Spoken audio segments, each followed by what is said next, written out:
Hurst here, and today we are going to make some profiteroles.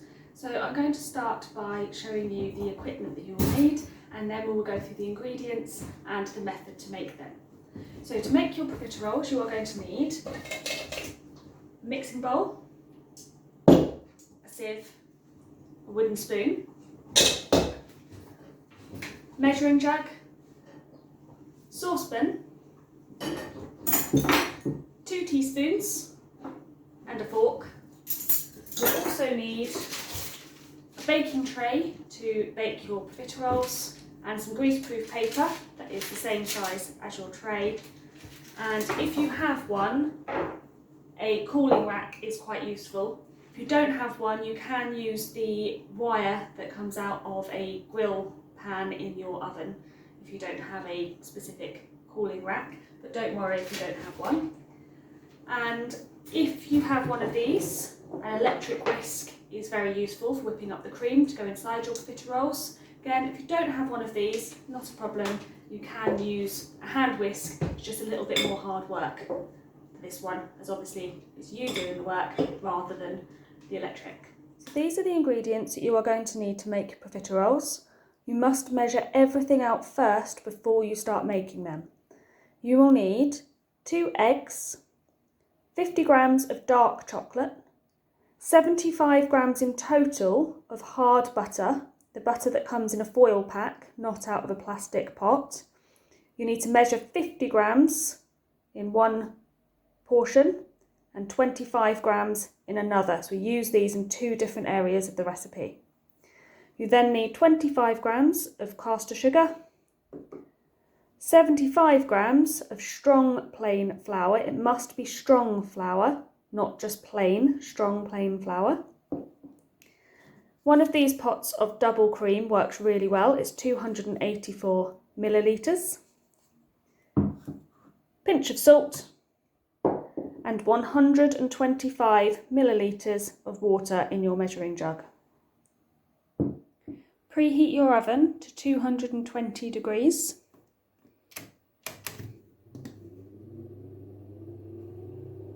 We're now ready to start making our profiteroles. Again, we need to set everything up first before we start actually making them, so there's no heat on in the saucepan at the moment. What I suggest is that you bring your greaseproof paper without the tray over as close as you can get to where you will be heating up your saucepan. We are about to sieve our flour straight onto the greaseproof paper. So take your strong plain flour and your sieve, and you're going to tip the flour like so and tap lightly on the side of the sieve onto your greaseproof paper there, like so. Next, we're going to add some ingredients to our saucepan. Again, it's not got any heat on the top of the cooker at the moment. First thing we put in is our 125 millilitres of water. To that, we're going to add our 50 grams of butter. Make sure you are putting in the 50 grams and not the 25 grams that we're saving for later.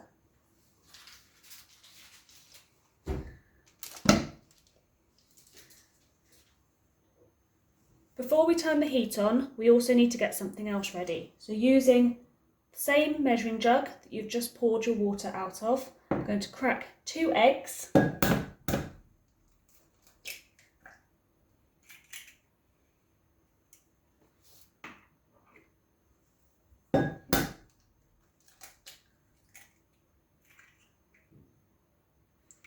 And with my fork, I'm going to give it a little whisk.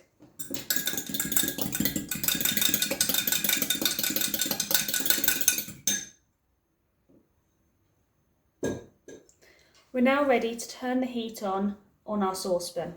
We would like it to be on a medium heat. So I've got 6 settings on my cooker and I've put it on number 4. It'll take a little while for the butter to start to heat up and to melt. I use my wooden spoon to push into the butter and break it up a little bit whilst it's inside the water.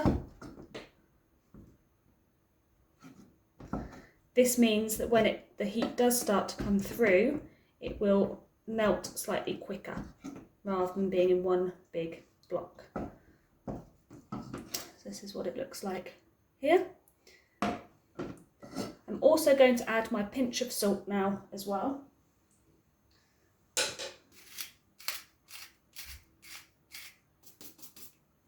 There we go. And now we just need to wait for the butter to start to melt into the water. My butter has now started melting into the water. Keep stirring it as it does. We're going to wait for it to be a vigorously bubbling mixture before we add our flour that we have sifted onto the greaseproof paper. So keep stirring gently whilst you wait for it to start to bubble. So the water has started bubbling, but I'm still going to wait. I've stopped stirring. I'm going to wait for it to bubble vigorously. So there's lots and lots of bubbles, not right at the very start. Dropping it over so you can see. So once it is doing this, you're ready to add your sifted flour.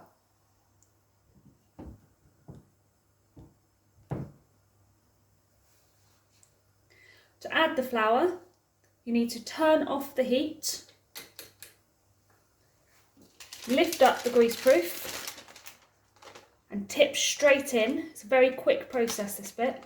So tip your flour straight in,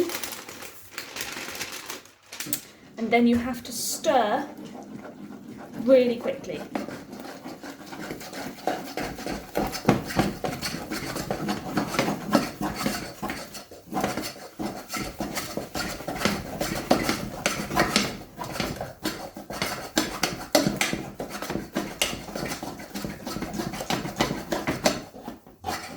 This is what you want. You want one big ball of glossy dough. Once you've created this ball of dough here and the edges of the saucepan are now clean, this is called a panada. We now need to leave this to cool slightly before we add our eggs in. We need the temperature of this to be just low enough that the eggs will not scramble, but high enough that the eggs will still cook. A good technique to do this is to use this part of your finger here, and if you're able to hold that on the dough long enough that it just feels warm and it's not too hot to touch, that is when your dough is ready to add, your panada is ready for the eggs to be added in. I'm just going to do the touch test, and that feels okay. I can keep my finger on there for a little while, it's not burning this part of my finger. So now I'm going to start adding my eggs. You want to add the eggs slowly. Although the recipe calls for 2 eggs, all eggs are different sizes. So if you have 2 large eggs, you will have a lot more egg mixture than somebody that may be using 2 small eggs. So add the eggs a little bit at a time. And you are going to need to mix thoroughly or beat your panada in between each addition of the eggs. So add a little bit now.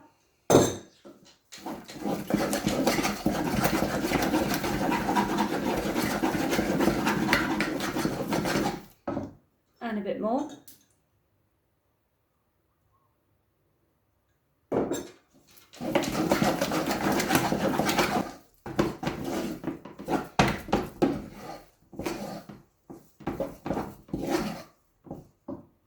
I'm going to keep adding a little bit more of my eggs. I had 2 quite small sized eggs. And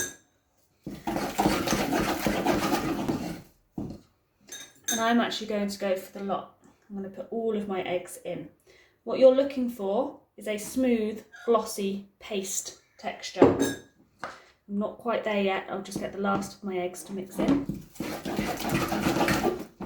And this is what we're looking for. A smooth, glossy, sticky texture. We don't want it to be too liquidy. We still want it to stand up on a teaspoon. So if I was to take a teaspoon, you want it to stick to the spoon so that you can make nice round profiteroles on your tray. Ready to go onto my greaseproof paper. As I said, it's not too runny, it still holds its structure on a teaspoon. So this is where our second teaspoon comes in. So you will take a scoop and use the second spoon to slide onto your greaseproof paper.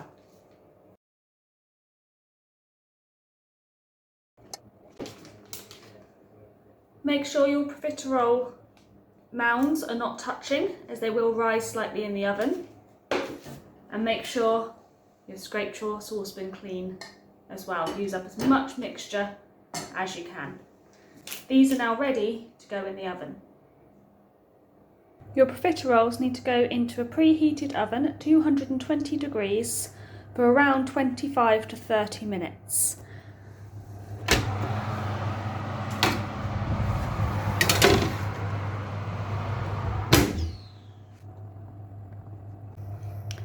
Make sure you can see your profiteroles through your oven door, as you will need to watch for them to change colour and check when they are ready.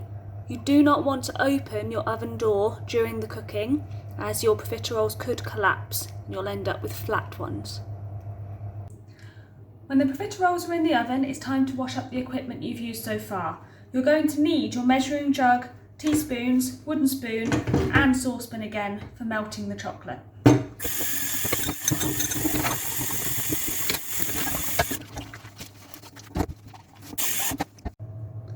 Quick check on the profiteroles and how they're doing in the oven. You should see they start to rise.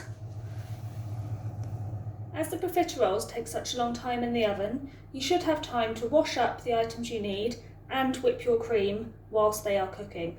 So you need your measuring jug that we've just washed up, and you need 200 millilitres of cream measured.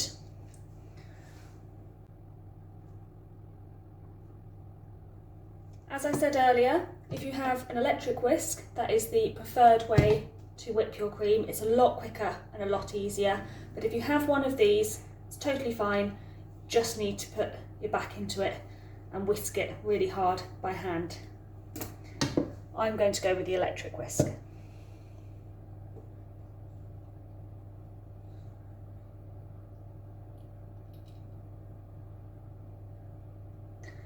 Keep your jug because you can scrape out the rest to go with your chocolate sauce. When using an electric whisk, always put the paddles into the cream before you start it.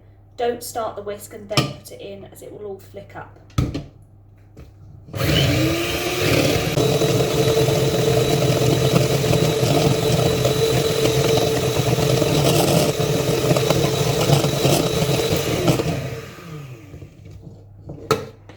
You can see that it starts to thicken. This has taken 5 minutes with an electric whisk, so if you're doing it by hand, keep going, you've still got a way to go. This is still a little bit sloppy to go inside our profiteroles, so I reckon about another 20-30 seconds and we could be there.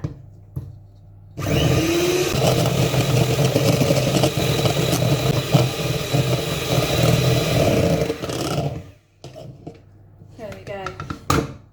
What you need is for the cream to stand up on a teaspoon, like so. So there's a few minutes left before my time is about to go. There's lots of steam coming out of the oven. This is because of the amount of water in the recipe. The steam is what puffs up the choux pastry and creates the rise and the ball shapes. So if I come down here, we can see they've started to turn a golden brown. You want your choux pastry to be almost at the point that you think it might be burning. You don't really want to open up your oven, but if you do, to check if it's done, watch for the steam. If you pinch the pastry and it's squidgy, it's not done. Mine is a little bit squidgy on the side, so it does need about another 2 minutes for mine to be done. So my profiteroles have now come out of the oven. You can see they're a nice golden brown colour, and if I squeeze it, it's not squidgy. They're nice and crisp. I'm now going to tip these onto my cooling rack. And you may wish to make a slit to release the steam and keep them crispy, prevent them from collapsing.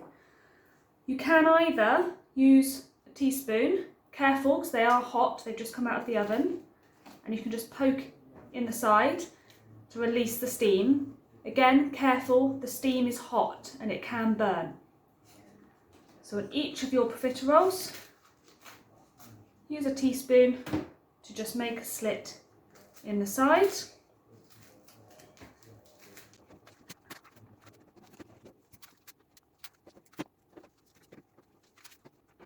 Once you've made a slit in each of your profiteroles ready to add the cream, then leave these to cool. You have your profiteroles ready. We have our cream ready. Now it's time to make the chocolate. To make the chocolate sauce, we've got our remaining ingredients. We've got the rest of the pot of cream and our jug. We have 25 grams of sugar, 25 grams of butter, and we've got 50 grams of dark chocolate. First thing we're going to do is we're going to melt our butter with the sugar and all of our cream in the saucepan. Try and get out as much of the cream as you can. As I said, it was slightly under the 300 millilitres that it does say on the recipe, because the pot is 284.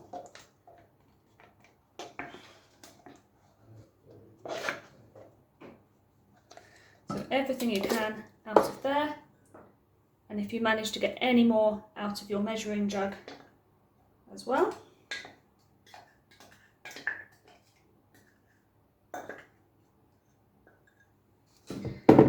We need to turn this onto a medium heat, so I've got 6 settings. I'm going to put it on setting 3, so slightly less hot than when I was melting my butter and water for my choux pastry.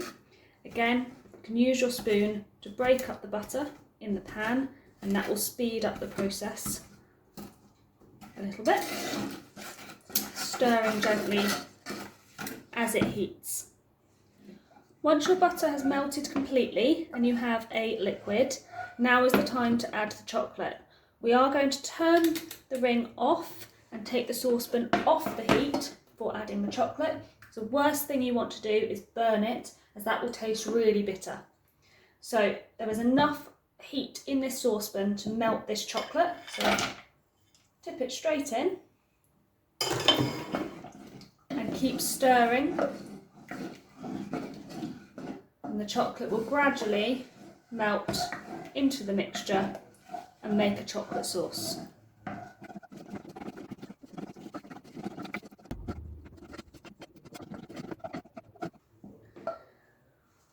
Once your chocolate has dissolved completely into the mixture, you can then take your measuring jug and tip the chocolate sauce straight in.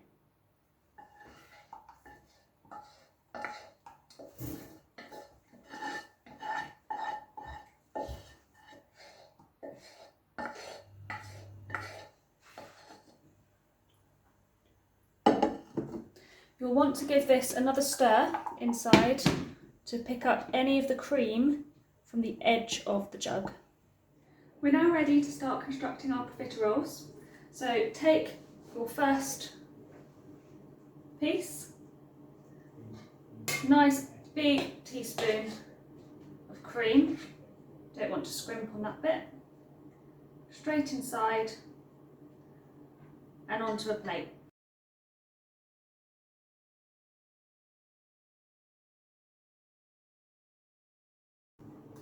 Once all of your profiteroles have got their cream inside, it's time to add the chocolate sauce. It's up to you, it's quite liquid.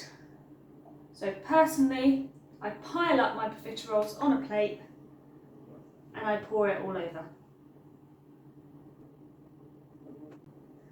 Again, make sure that you are scraping every last bit.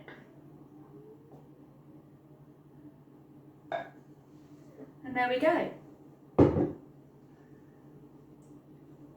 Homemade chocolate profiteroles. before you start tucking in, make sure that you complete all of the washing up and leave the kitchen nice and tidy.